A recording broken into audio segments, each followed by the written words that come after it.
Okay, so Vega Jewelers varu presenting the bouquet. నమస్తే విజయవాడ. నమస్తే. Sorry Suma గారు, నాకు మైక్ ఇవ్వడానికి కొంచెం డిలే అయింది.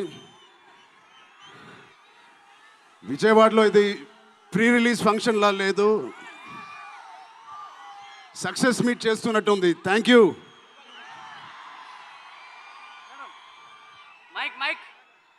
కేశినేని చిన్ని గారికి, దుర్గేష్ గారికి ఇంత గ్రాండ్ సపోర్ట్, ఇంత గ్రాండ్ ఈవెంట్కి సపోర్ట్ చేసినందుకు మీకు, మీ టీం అందరికీ చాలా చాలా థ్యాంక్ యూ సార్. ఇంత షార్ట్ నోట్లెస్ చేసినందుకు.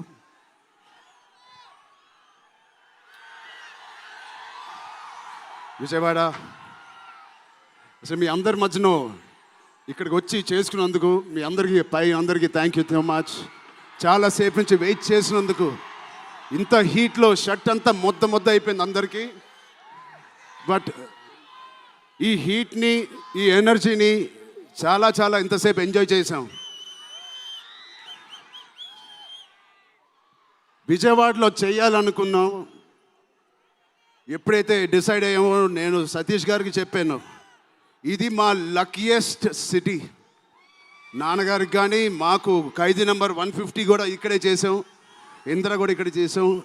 సో ఆ లక్ని కొంచెం మేము ఇంటికి తీసుకెళ్దామని ఇక్కడికి వచ్చాం. మీ అందరికీ, తమ్ముళ్ళకి, ఇక్కడ ఉన్న అన్నయ్యలకి, వచ్చిన అక్కలకి, చెల్లెలకి, మీ అందరికీ పేరు పేరున థ్యాంక్స్. అలాగే టీవీలో చూస్తున్న మా అభిమానులకి, వాళ్ళందరికీ చాలా థ్యాంక్ యూ. సరే, పెద్ది అన్ని విజువల్స్ చూశారు మీరు. పెద్ది ఎన్నో కథలు వింటూ ఉంటాం ఆర్టిస్ట్గా. కొన్ని కథలు విన్నప్పుడు నచ్చుతాయి, కొన్ని కథలు విన్నప్పుడు ఆశ్చర్యపరుస్తాయి. బట్ పెద్ది అనే కథ మాత్రం విన్నప్పుడు ఎక్కడో గుండెలో నా హృదయానికి చాలా దగ్గరగా హద్దుకుని ఉన్న ఒక కథ. ఇలాంటి కథ మా నాన్నగారు చెప్పినట్టు 10 సంవత్సరాలకు ఒకసారి వస్తుందేమో ఇలాంటి కథ. అలాంటి కథ నాకు వచ్చినందుకు ఫస్ట్లీ నా సుకుమార్ గారికి, బుచ్చిబాబు గురువు గారికి నేను మనస్ఫూర్తిగా థ్యాంక్స్ చెప్పుకుంటున్నాను. నా దారిలో, నా ఈ సినిమా జర్నీలో నాకు ఇలాంటి ఒక కథ ఇచ్చినందుకు. ఇది నా లైఫ్ లాంగ్, నా సినిమా లైబ్రరీలో వన్ ఆఫ్ ద టాప్ ఫిల్మ్స్గా నిలిచిపోతుంది. పెద్ది చాలా చేసింది, నన్ను వ్యక్తిగతంగా ఒక మంచి దారిలోకి మార్చింది. ఒక యాక్టర్గా నాకు చాలా సాటిస్ఫాక్షన్ ఇచ్చింది. Love you. అలాగే ఇది నాకు బుచ్చి గారు చెప్పినప్పుడు ఇది ఒక సినిమా స్టోరీలాగా చెప్పలేదు, ఒక వ్యక్తి జర్నీ లాగా, ఒక ప్రయాణం లాగా ఒక కథ మొత్తం నరేట్ చేశారు నాకు. ఇది మామూలు సబ్జెక్ట్ కాదు, ఇది ఎగిసిపడే ఒక మనిషి కథ కాదు. కిందకి పడిన మనిషి లేచి ఎలా నించుంటాడో అలాంటి కథ ఇది. అందరూ కష్టం గురించి మాట్లాడుతున్నారు. అరే, ఇలాంటి కథ కోసం కాకపోతే ఎప్పుడు కష్టపడతామండి? కష్టంతో చేసిన పని కాదు, చాలా ఇష్టంగా, ప్రేమతో చేసిన పని.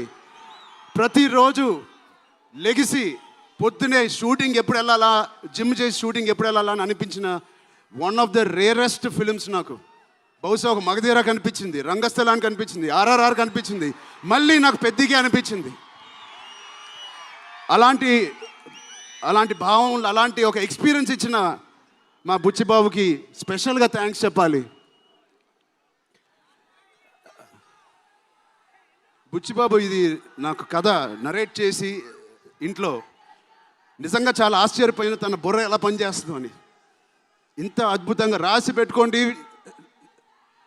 ఇండియాలో నంబర్ 4 or 3 టాప్ డైరెక్టర్స్లో బుచ్చిబాబు పేరు ఉంటుంది ఫ్యూచర్లో.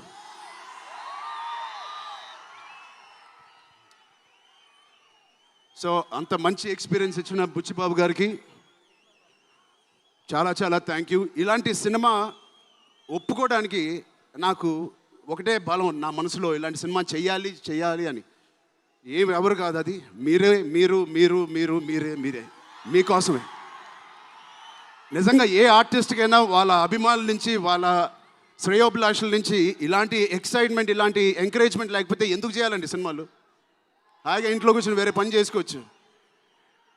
మీకోసం చేతులు ఇరక్కొట్టడమే కాదు, రక్తం చింది కూడా పని చేస్తాను మీకోసం.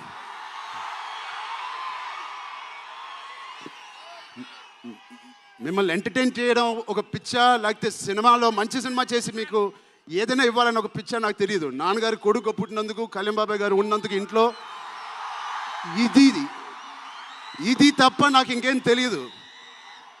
బహుశా ఇంకోటి తెలుసుంటే ఇలా ఇంత పెద్ద ఆర్టిస్ట్ నేను ఒక ఫీల్డ్లో అయ్యేవాడిని కాదు. నాకు తెలిసిందల్లా సినిమా సినిమా సినిమా. సో నేను చనిపోయే వరకు మిమ్మల్ని ఎంటర్టైన్ చేస్తూనే ఉంటాను, అది రాసి పెట్టుకోండి.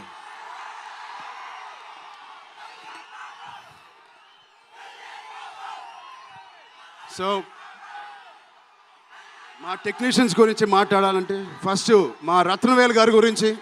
ఇది 4వ సినిమా రత్నవేల్ గారితో.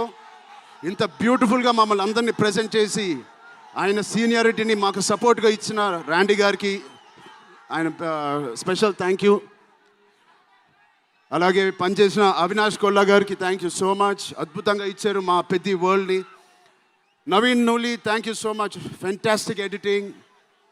మిగతా టెక్నీషియన్స్ అందరూ, మా అనంత్ శ్రీరామ్ గారు, బాలాజీ గారు, మా choreographer Jani master, Bosco master, thank you so much. మిగతా సింగర్స్ అందరికీ థ్యాంక్ యూ సో మచ్. మా సతీష్ గారి గురించి చెప్పాలి.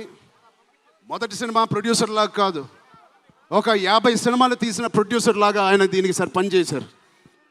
ఆయన ఒక పెద్ద కన్స్ట్రక్షన్ కంపెనీకి యజమాని. దాంట్లో కూడా ఒక నంబర్ 1 స్థాయిలో ఆయన ఎదుగుతూ వెళ్తున్నారు. ఆయనకి ఏం పని ఇచ్చినా ఇంత చిత్తశుద్ధితో, ఇంత డెడికేటెడ్గా చేయలేదు. ఆయన చేస్తారు.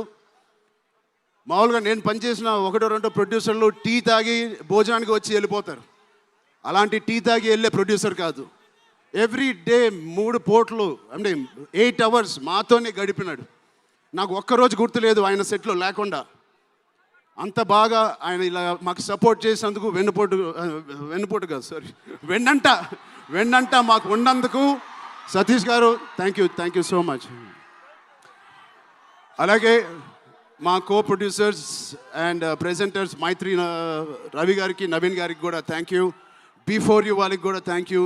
ఇండియా వైడ్ రిలీజ్ చేస్తున్న మా జియో సినిమాకి కూడా చాలా థ్యాంక్ యూ. టీ సిరీస్ మ్యూజిక్కి చాలా థ్యాంక్ యూ. ఇంకా ఎవరెవరు అసోసియేట్ అయ్యారో వాళ్ళందరికీ చాలా చాలా thank you. Rahman sir, you are the biggest pillar of Peddi. మేమందరం ఎంత కష్టపడ్డామో 2.5 సంవత్సరాలు, 280 రోజులు, దానన్నిటినీ మీరు దగ్గర తీసుకొచ్చి దానికి ఒక ప్రాణం పోస్తున్నారు. రోజు 6 గంటల మార్నింగ్ వరకు పనిచేసి పడుకుంటున్నారు ఆయన డెడికేషన్కి, ఆయన సినిమాలో పనిచేస్తున్నందుకు చాలా చాలా చాలా థ్యాంక్ యూ. ఏంటి విజయవాడ?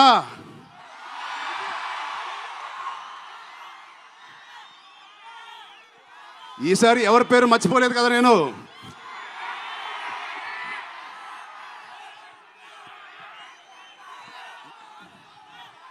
ఆ చంద్రుల్లో ఒక ముక్క జారిందే నా పక్క.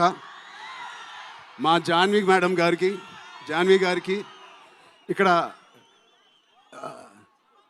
శ్రీదేవి గారు ఎక్కడున్నారో జాన్వి గారిని చూసి ఎంతో మనస్ఫూర్తిగా, ఎంతో గర్వంగా ఆనందపడుతూ ఉంటారు.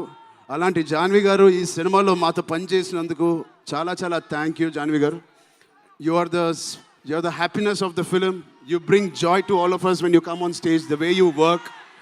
చాలా చాలా పెద్ద లైఫ్ ఉంది మీకు. I wish you so much all the best. మీ అమ్మగారి కన్నా చాలా పెద్ద హీరోయిన్ అవ్వాలని కోరుకుంటున్నాను.